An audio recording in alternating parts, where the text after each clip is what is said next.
Good afternoon, everyone. I'm Chief Martin Smith from the Northfield Township Police Department. Our community suffered a tragic and devastating loss on December 30th, 2023 at about 1 p.m. Our hearts go out to the family in this time of crisis.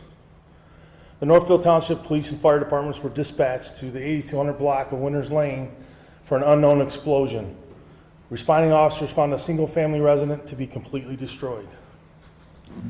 I'd like to thank the following agencies for their assistance with this critical incident. Chief Chris Bishop from the Northfield Township Fire Department, Green Oak Township Police and Fire, Hamburg Township Fire, Ann Arbor Township Fire, Salem Township Fire Department, Huron Valley Ambulance, excuse me, Washtenaw County Emergency Management, Washtenaw County Road Commission, HART, Michigan State Police, and the Washtenaw County Sheriff's Office.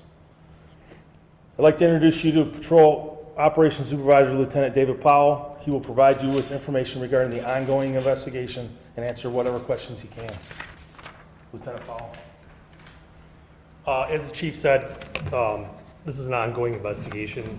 It's going to be going on for several days. It's not near completion at all, and we ask that everybody stay clear of the area. Let the investigators do their job. Give them room. It is blocked off. It will continue to be blocked off and only accessible to the residents. As the chief said, our thoughts and prayers go out to the families and friends of the victims. And with that, I will provide you with the victims' names. So, Richard Pruden, P-R-U-D-E-N, is the sole occupant and owner of the residence there on Winters Lane. He's lived there for some time. His daughter, Hope Bragg, B-R-A-G-G, her husband, and their three children with them. So the three Bragg children, Don and Hope Bragg, were in from Arkansas visiting Hope's father, Richard, when this tragedy occurred. Currently, Richard Pruden, 72, from Northfield Township, is still in critical condition in the hospital. Hope Bragg, 51, from Arkansas, is deceased. Her husband, Don Bragg, from Arkansas, also deceased. He's 53 years old. Their 22-year-old son, Kenneth Bragg, from Arkansas, deceased. Elizabeth Bragg, 19, their daughter, from Arkansas, deceased. And their youngest child, Stephen Bragg, also from Arkansas. He's in stable condition. Again, the investigation is still ongoing. I can't say preliminarily, and it's subject to change pending further analysis of the evidence and interviews, that we have an undetermined fuel air explosion that caused this explosion. We do not suspect any foul play at this time. I've been in contact with the next of kin to the family, and they have set up GoFundMe accounts, one for Richard Pruden and both Stephen Bragg, which I'll share with you. It'll also be on our police Facebook page, a link to it as well. And then the township has scheduled a vigil to be held this Saturday, January 6th, at the Whitmore Lake High School, located at 7430 Whitmore Lake Road, and that's going to begin at 3 p.m. So that's all I have right now. If there's any questions, I'll try to answer what we can. What do you mean by undetermined fuel air explosion? Can you elaborate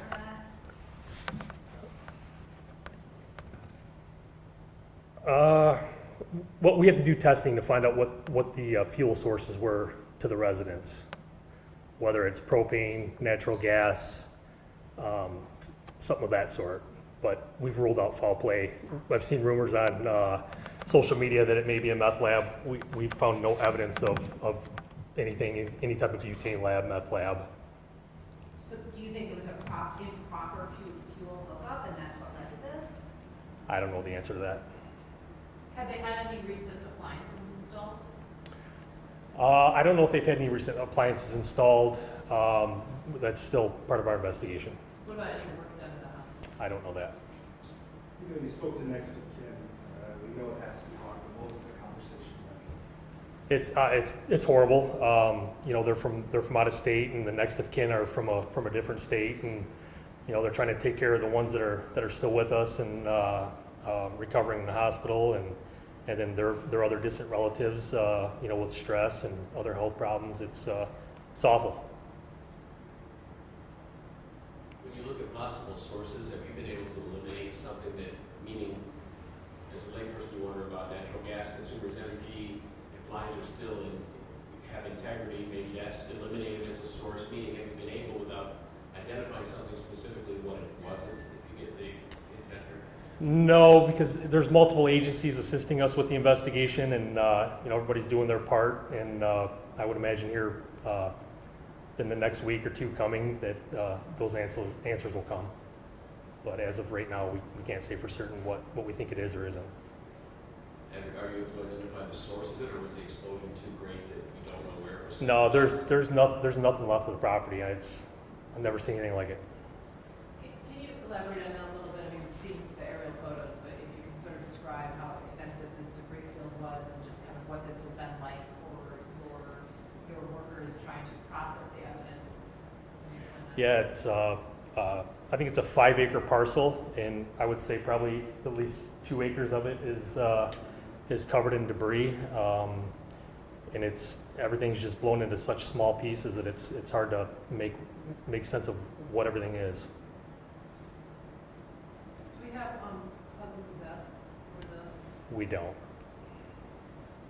And what about any more about the family members? I mean, I know they're from out of state. You know, what they did for a living, for the parents that passed, or any details on the kids that you've been able to talk to. I know Mexicans are. I don't have that information right now. No, I'm sorry. You talk about the youngest son who survived. How old is he? He's 16. Have you been able to talk to him? I have not. No. Has anybody or? Our investigator spoke to him the day of the incident briefly, and then due to medical reasons, we weren't able to speak to him for a few days. I understand he's undergoing some significant surgeries today, as a matter of fact, so that'll be part of the investigation, is getting in and speaking with them. Has he been able to shed any light on where they were in the home? No. Have you been able to determine what part of the home the explosion actually occurred in, like where it started? Unfortunately, no. The basement walls are even crumbled in. The concrete basement walls are crumbled in, and there's concrete walls that are strewn throughout the property. It's going to take a lot of time. How do you approach something like this, meaning outside help? Where, as a novice here, I don't even have an idea where an investigation of this type would begin. Yeah, that's a good question. You know, we're a small agency. We don't have many resources, and you know, we had, like the chief said, we had help from numerous outside agencies and counties that day. The state police, Livingston County, Washtenaw County, fire departments from all over the area, and you know, we don't train for houses exploding. You know, we train for a lot of other things, and I think our personnel did a great job with what we had thrown at us. So is there an agency that comes in and takes the lead on that part, or how long might this take if you have? No, I think we'll work it together with the other outside agencies, with, you know, that being their expertise in some of those areas, and then we'll put the big picture together and see where it comes to. Do you have any idea on time frame? I don't. You know it's no cost that's been determined just yet officially.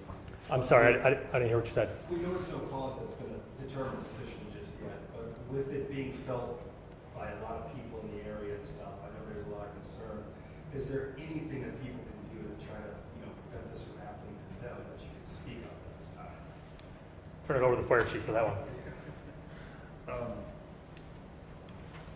So I think, you know, the state of Michigan and the state fire marshals put out a lot of programs about carbon monoxide testing, things of that nature. If there's a concern for gas, we've always worked with Consumers Energy in Detroit, Edison, to try and alleviate that. So there are monitors, things like that. Again, it's preliminary. We don't know what type of gas yet until it's confirmed. And on our side, I reached out to the Michigan State Police and their fire investigators to assist us. That's a requirement for us to work with the state fire marshals. So some of those people we've had on scene, we've talked to them and try to rely on their expertise on this. And they've got some other resources, I think, that MSP has called in for us, so.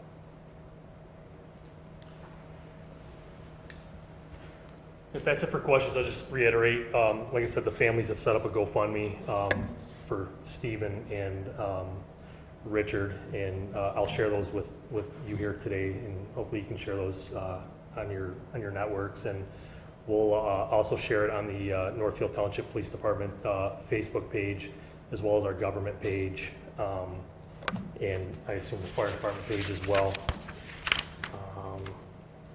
And then just again to reiterate the vigil that's going to be held on Saturday, January 6th at 3 p.m. at the Whitmore Lake High School. If you can attend to show support for the not only the victims of this tragedy and their families and friends, but the community itself.